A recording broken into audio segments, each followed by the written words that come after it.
Halo, perkenalkan nama saya Riga Melis Nikata dengan nomor induk mahasiswa 21011140101. Pada video kali ini saya akan membahas secara singkat mengenai identifikasi konten pembelajaran Bahasa Indonesia kelas rendah dalam kurikulum 2013 dan kurikulum Merdeka.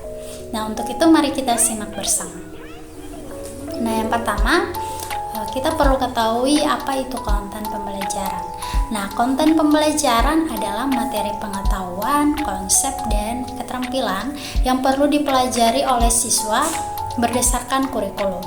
Nah, untuk mengembangkan potensi siswa, maka guru harus mengetahui tugas dan perkembangan siswa. Nah, ada beberapa tugas perkembangan siswa. Yang pertama, mengembangkan konsep yang dibutuhkan dalam proses kehidupan sehari-hari. Yang kedua, mengembangkan nilai moral dan kata hati. Yang ketiga, menggapai kebebasan pribadi. Dan terakhir, menumbuh kembangkan sikap terhadap kelompok dan intuisi sosial.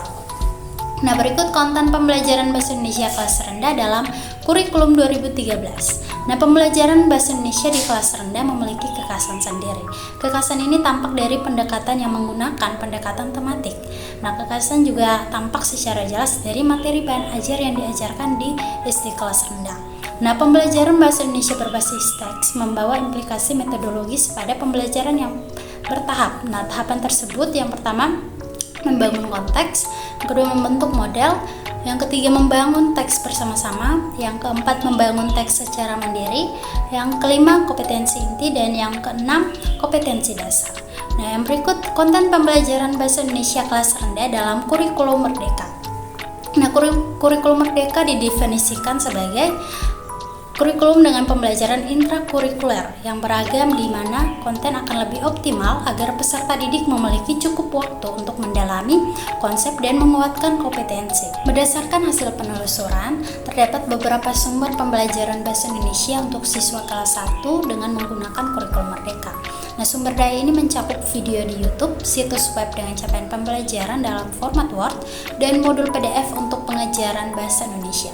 Nah, topik yang dibahas dalam sumber daya ini meliputi pengenalan bunyi, membaca dan menulis kata, mengidentifikasi tanda baca, dan mempelajari lingkungan sekitar rumah siswa.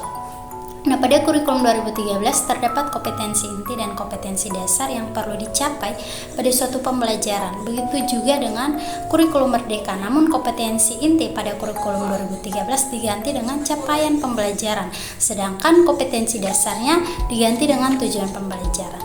Nah, demikianlah penjelasan saya mengenai identifikasi konten pembelajaran Bahasa Indonesia kelas rendah dalam kurikulum 2013 dan kurikulum Merdeka. Terima kasih dan sampai jumpa dalam video berikutnya.